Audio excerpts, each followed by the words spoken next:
Hello friend, स्वागत है आपका हमारे YouTube channel study smart IQ में। और मैं हूं सबा परवीन और आज हम फिर पढ़ने जा रहे हैं आरआरबी एनटीपीसी 2025 के लिए जीके जीएस की क्लास, जिसमें हम डिस्कस कर रहे हैं प्रीवियस ईयर क्वेश्चन। और ये हमारी क्लास 56 है। इससे पहले 55 क्लासेस हम कर चुके हैं। सो आई होप आपको ये वीडियो पसंद आती हो। तो ऐसी ही वीडियो देखने के लिए हमारे चैनल को लाइक करें, शेयर करें, सब्सक्राइब करें। तो चलिए स्टार्ट करते हैं आज की हमारी क्लास। सो फर्स्ट क्वेश्चन है, भारत के निम्नलिखित स्वतंत्रता सेनानियों में से किसे सीमांत गांधी के नाम से जाना जाता है? तो भारत के निम्नलिखित स्वतंत्रता सेनानियों में से सीमांत गांधी के नाम से किसे जाना जाता है? तो सीमांत गांधी के नाम से जाना जाता है खान अब्दुल गफ्फार खान को। तो राइट आंसर है ऑप्शन बी, खान अब्दुल गफ्फार खान। इन्हें सीमांत गांधी के अलावा इन्हें सरहदी गांधी,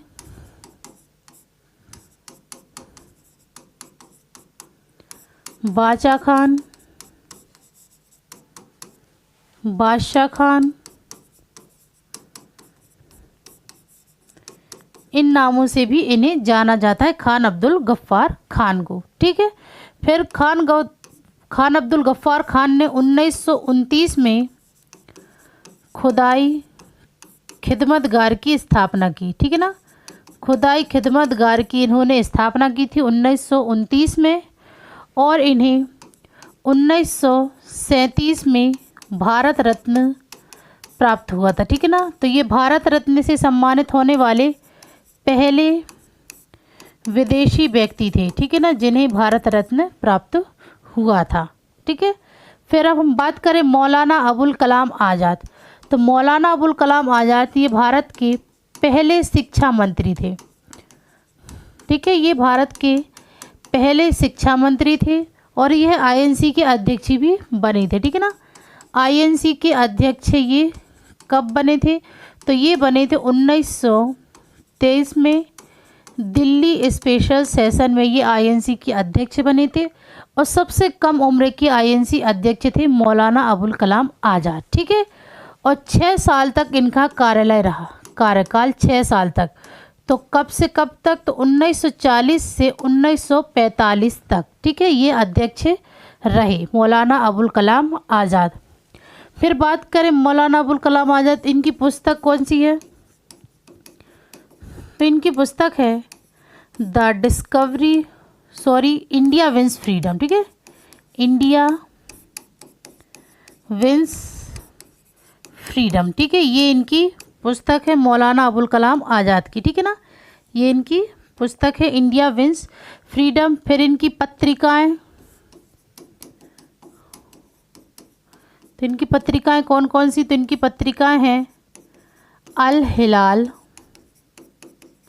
और अल बालाग। ठीक है, अल हिलाल, अल बालाग, ये इनकी पत्रिकाएं हैं मौलाना अबुल कलाम आज़ाद की। ठीक है। फिर बात करें बदरुद्दीन तैयब जी। तो बदरुद्दीन तैयब जी यह आईएनसी के अध्यक्ष थे, पहले मुस्लिम अध्यक्ष। ठीक है ना, पहले मुस्लिम अध्यक्ष थे बदरुद्दीन तैयब जी। और ये कब बने थे? तो ये बने थे 1887 में मद्रास अधिवेशन में। ठीक है, तो ये पहले मुस्लिम अध्यक्ष थे बदरुद्दीन तैयब जी। फिर है मुख्तार अहमद अंसारी। तो यह मुस्लिम लीग के पूर्व अध्यक्ष थे। ठीक है ना, मुस्लिम लीग के ये पूर्व अध्यक्ष थे मुख्तार अहमद अंसारी।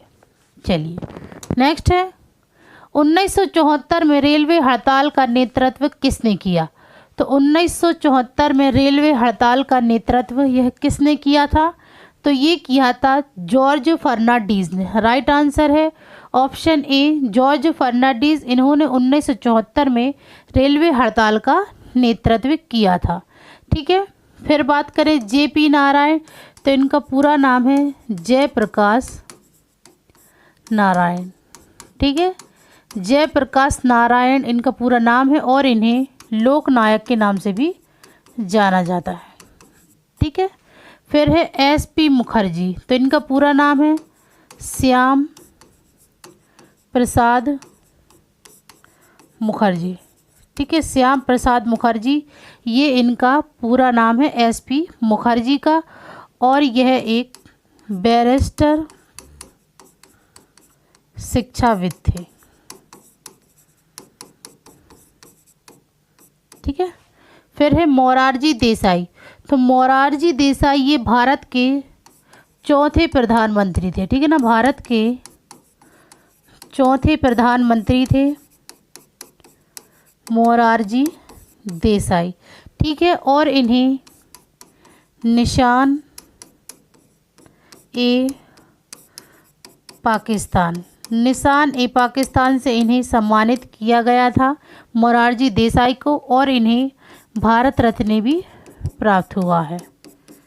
ठीक है, चलिए सो नेक्स्ट है, गरीबी हटाओ किस राजनीतिक नेता का नारा था? तो गरीबी हटाओ यह किस राजनीतिक नेता का नारा था? तो यह नारा था इंदिरा गांधी का। ठीक है ना, इंदिरा गांधी का नारा था गरीबी हटाओ। तो राइट आंसर है ऑप्शन डी, इंदिरा गांधी। इंदिरा गांधी ये भारत की पहली और एकमात्र, अब तक की एकमात्र महिला प्रधानमंत्री। ठीक है, और ये भारत की पहली वित्त मंत्री थी। ठीक है, ये भारत की पहली वित्त मंत्री थी इंदिरा गांधी। इन्हें आयरन लेडी ऑफ इंडिया के नाम से भी जाना जाता था। ठीक है, इंदिरा गांधी को। फिर है मोरारजी देसाई, तो अभी मैंने बताया कि ये भारत के चौथे प्रधानमंत्री थे। ठीक है ना, चौथे प्रधानमंत्री थे, और इन्हें निशान पाकिस्तान से सम्मानित किया गया था और भारत रत्न भी प्राप्त हुआ था। ठीक है, फिर है के कामराज। तो के कामराज यह तमिलनाडु के दूसरे मुख्यमंत्री बने। ठीक है ना, ये दूसरे मुख्यमंत्री बने थे तमिलनाडु के। फिर है कर्पूरी ठाकुर। तो कर्पूरी ठाकुर ये बिहार के उप मुख्यमंत्री बने थे। ठीक है ना, ये बिहार के उप मुख्यमंत्री बने थे और 2 बार मुख्यमंत्री बने। ठीक है, 2 बार ये मुख्यमंत्री भी बने थे कर्पूरी ठाकुर। ठीक है, चलिए नेक्स्ट है, प्रसिद्ध संगई महोत्सव पूर्वोत्तर भारत के किस राज्य द्वारा आयोजित एक वार्षिक सांस्कृतिक उत्सव है? तो प्रसिद्ध संगई महोत्सव जो कि पूर्वोत्तर भारत के किस राज्य द्वारा आयोजित किया जाता है और ये वार्षिक सांस्कृतिक उत्सव है? तो ये आयोजित किया जाता है मणिपुर राज्य द्वारा। ठीक है, मणिपुर राज्य द्वारा संगई महोत्सव त्यौहार मनाया जाता है। ठीक है, फिर बात करें मणिपुर की राजधानी, तो मणिपुर की राजधानी है इम्फाल, मेघालय की है शिलोंग, त्रिपुरा की है अगरतला। ठीक है, और नागालैंड की है कोहिमा। ठीक है, ये इनकी राजधानी। चलिए नेक्स्ट है, निम्नलिखित में से कौन लंदन में पहले गोलमेज सम्मेलन में शामिल नहीं हुआ था? तो इनमें से कौन लंदन में पहले गोलमेज सम्मेलन में शामिल नहीं हुआ था? तो सबसे पहले बात करें पहला गोलमेज सम्मेलन ये कब हुआ था? तो ये हुआ था 1930 में। और कितने गोलमेज सम्मेलन हुए थे? तो 3 गोलमेज सम्मेलन हुए थे। ठीक है ना, 3 गोलमेज सम्मेलन हुए थे। कब? तो एक हुआ था 1930 में, फिर दूसरा हुआ था 1931 में, और तीसरा हुआ था 1932 में। ठीक है ना, और तीनों गोलमेज सम्मेलन में V.R. अंबेडकर और तेज बहादुर सप्रू ने भाग लिया। ठीक है ना, तीनों गोलमेज सम्मेलन V.R. अंबेडकर और तेज बहादुर सप्रू ने भाग लिया था। फिर है क्वेश्चन पर आते हैं, तो पहले गोलमेज सम्मेलन में किसने भाग नहीं लिया था या शामिल नहीं हुए थे? तो ये है भारतीय राष्ट्रीय कांग्रेस। तो राइट आंसर है ऑप्शन सी, भारतीय राष्ट्रीय कांग्रेस। ये पहले गोलमेज सम्मेलन में शामिल नहीं हुए थे, ये शामिल हुए थे दूसरे गोलमेज सम्मेलन, ठीक है ना। दूसरे गोलमेज सम्मेलन में भारतीय राष्ट्रीय कांग्रेस और महात्मा गांधी शामिल हुए थे, ठीक है। चलिए नेक्स्ट है, भारत के अंतरिक्ष कार्यक्रम के जनक के रूप में किसे जाना जाता है। तो भारत के अंतरिक्ष कार्यक्रम के जनक के रूप में किसे जाना जाता है, तो यह जाना जाता है विक्रम साराभाई को, ठीक है। तो राइट आंसर है ऑप्शन सी, विक्रम साराभाई। ये भारत के अंतरिक्ष कार्यक्रम के जनक है, ठीक है। और इन्होंने भौतिक अनुसंधान प्रयोगशाला की स्थापना की, ठीक है ना। प्रयोगशाला की इन्होंने स्थापना की थी कहाँ पर, तो ये की थी इन्होंने अहमदाबाद में, ठीक है। अहमदाबाद में 11 नवंबर 1947 को, ठीक है। चलिए, भारत का सबसे बड़ा नदी द्वीप माजुली किस नदी में स्थित है। तो भारत का सबसे बड़ा नदी द्वीप माजुली यह किस नदी में स्थित है, तो यह स्थित है ब्रह्मपुत्र नदी में। राइट आंसर है ऑप्शन ए, ब्रह्मपुत्र नदी में भारत का सबसे बड़ा नदी द्वीप माजुली स्थित है, ठीक है। फिर बात करें ब्रह्मपुत्र नदी ये कहाँ से निकलती है, तो यह निकलती है मानसरोवर झील के कैलाश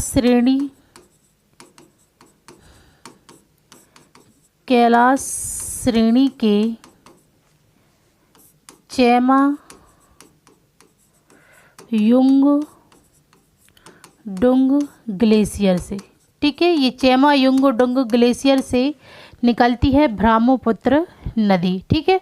और इसे अन्य नामों से भी जाना जाता है। तो इसे तिब्बत में किस नाम से जाना जाता है, तो इसे तिब्बत में जाना जाता है यारलुंग तशंगपो या सांगपो, ठीक है ना। यारलुंग तशंगपो या सांगपो के नाम से इसे जाना जाता है तिब्बत में, ठीक है। फिर अरुणाचल प्रदेश में, तो अरुणाचल प्रदेश में इसे दिहांग के नाम से जाना जाता है। बांग्लादेश में इसे जमुना के नाम से जाना जाता है, ठीक है ना। तो ये ब्रह्मपुत्र नदी के कुछ नाम थे जो अलग अलग जगहों पे अलग अलग नामों से इसे जाना जाता है, ठीक है। चलिए नेक्स्ट है, निम्नलिखित पहाड़ियों में से किसकी पश्चिमी सीमा पर भारतीय रेगिस्तान है। तो इनमें से कौन सी पश्चिमी सीमा पर भारतीय रेगिस्तान है, ठीक है ना। किस पहाड़ियों में पश्चिमी सीमा पर भारतीय रेगिस्तान है, तो ये है अरावली पर्वत पर, ठीक है ना। अरावली पर्वत सीमा पर पश्चिमी सीमा पर भारतीय रेगिस्तान है। और जो अरावली पर्वत है ये भारत में फोल्ड पर्वतीय श्रृंखलाओं में से एक है, ठीक है ना। सबसे पुरानी श्रृंखलाओं में से एक है अरावली पर्वत जो कि भारत में है, ठीक है। फिर बात करें कंचनजंगा, तो कंचनजंगा यह दुनिया की तीसरी सबसे ऊंची चोटी है, ठीक है ना। तीसरी सबसे ऊंची चोटी है कंचनजंगा, ठीक है। तो इसकी ऊंचाई कितनी है, 8586 मीटर ये इसकी ऊंचाई है, ठीक है ना, कंचनजंगा की। चलिए नेक्स्ट है, पोंगल वर्ड काउंट निम्नलिखित में से किस राज्य की पहल है। तो पोंगल वर्ड काउंट ये किस राज्य की पहल है, तो ये पहल है तमिलनाडु राज्य की, ठीक है ना। तमिलनाडु राज्य की ये पहल है पोंगल वर्ड काउंट। नेक्स्ट है, एशियाई विकास बैंक का मुख्यालय किस देश में स्थित है। एशियाई विकास बैंक का मुख्यालय किस देश में स्थित है, तो इसका मुख्यालय स्थित है फिलीपींस में। राइट आंसर है ऑप्शन ए, फिलीपींस। नेक्स्ट है, किस प्रकार की मिट्टी दक्कन के पठार के अधिकांश भाग को आच्छादित करती है। तो किस प्रकार की मिट्टी है जो दक्कन के पठार के अधिकांश भाग को आच्छादित करती है, तो ये है काली मिट्टी, ठीक है ना। तो राइट आंसर है ऑप्शन डी, काली मिट्टी, जिसे काली कपास मिट्टी और रेगुर मिट्टी भी कहा जाता है, ठीक है ना। रेगुर मिट्टी भी ये कहा जाता है। और ये कहाँ कहाँ पाई जाती है, तो ये पाई जाती है तमिलनाडु, कर्नाटक, मध्य प्रदेश, ठीक है ना। तो इन राज्यों में ये पाई जाती है काली मिट्टी। चलिए नेक्स्ट है, भारतीय पुरातत्व सर्वेक्षण द्वारा घोषित दक्षिण भारत में राष्ट्रीय महत्व के स्मारकों की सूची में कौन सा राज्य सबसे आगे है।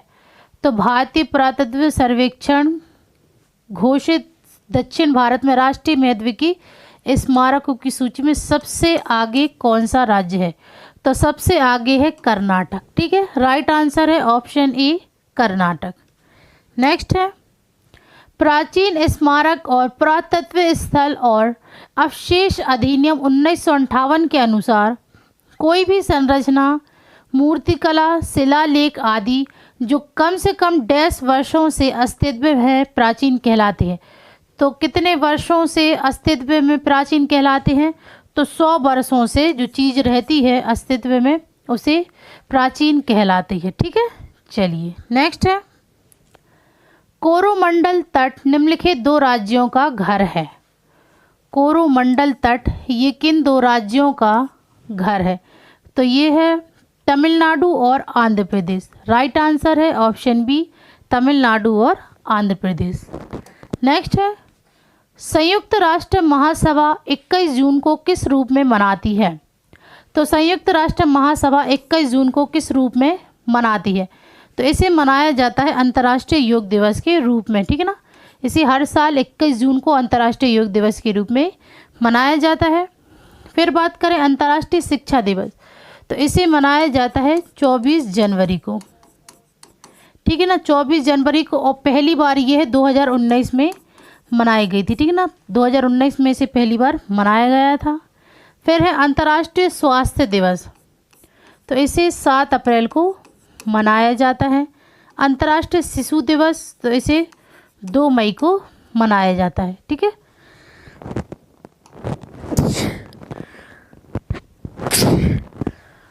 सॉरी, ठीक है। तो नेक्स्ट है, उस प्रक्रिया का नाम बताइए जिसके द्वारा एक कोशिका स्वयं को 2 भागों में विभाजित करती है। तो उस प्रक्रिया का नाम क्या है जिसके द्वारा एक कोशिका स्वयं को 2 भागों में विभाजित करती है, तो ये है द्विआधारी विखंडन। राइट आंसर है ऑप्शन बी द्विआधारी विखंडन, जो अपने आप को 2 भागों में विभाजित करती है, ठीक है। नेक्स्ट है, ओजोन के एक अणु में ऑक्सीजन के कितने परमाणु होते हैं। तो ओजोन के एक अणु में ऑक्सीजन के कितने परमाणु होते हैं, तो एक अणु में 3 परमाणु होते हैं, ठीक है ना। ओजोन के एक अणु में ऑक्सीजन के 3 परमाणु होते हैं। नेक्स्ट है, गवर्नर जनरल लॉर्ड डलहौजी ने किस राज्य को एक चेरी कहा था। तो गवर्नर जनरल लॉर्ड डलहौजी, ठीक है। तो सबसे पहले हम लॉर्ड डलहौजी की ही बात करें, तो लॉर्ड डलहौजी ये भारत का पहला गवर्नर जनरल था, ठीक है। और यह 1848 से 1856 तक इसका कार्यकाल रहा लॉर्ड डलहौजी का, ठीक है ना। और लॉर्ड डलहौजी को ही भारतीय रेलवे का जनक कहा जाता है, ठीक है ना। भारतीय रेलवे का जनक कहा जाता है लॉर्ड डलहौजी को। और लॉर्ड डलहौजी ने ही व्यपगत का सिद्धांत अपनाया था, ठीक है ना। व्यपगत का सिद्धांत अपनाया था जिसे हड़प नीति और चूक नीति भी कहते हैं, ठीक है। इस सिद्धांत के चलते अगर किसी भी राज्य का उत्तराधिकारी नहीं होता था तो ये उसे अपने ब्रिटिशर्स में मिला लेता था, ठीक है। फिर है, लॉर्ड डलहौजी ने विधवा पुनर्विवाह अधिनियम का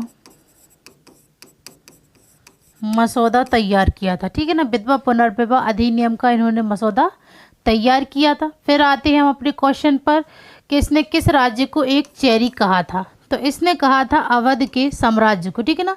इसने अवध के साम्राज्य को एक चेरी कहा था जो एक दिन टूटकर हमारे मुंह में आ जाएगी, ठीक है ना, ये लॉर्ड डलहौजी ने कहा था, ठीक है। चलिए नेक्स्ट है, ऊंट को रेगिस्तान का जहाज कहा जाता है, यह किस धारणा से लिया गया है। तो ऊंट को रेगिस्तान का जहाज कहा जाता है, तो इसे लिया गया है ऊँटों का उपयोग रेगिस्तान में परिवहन के लिए किया जाता है।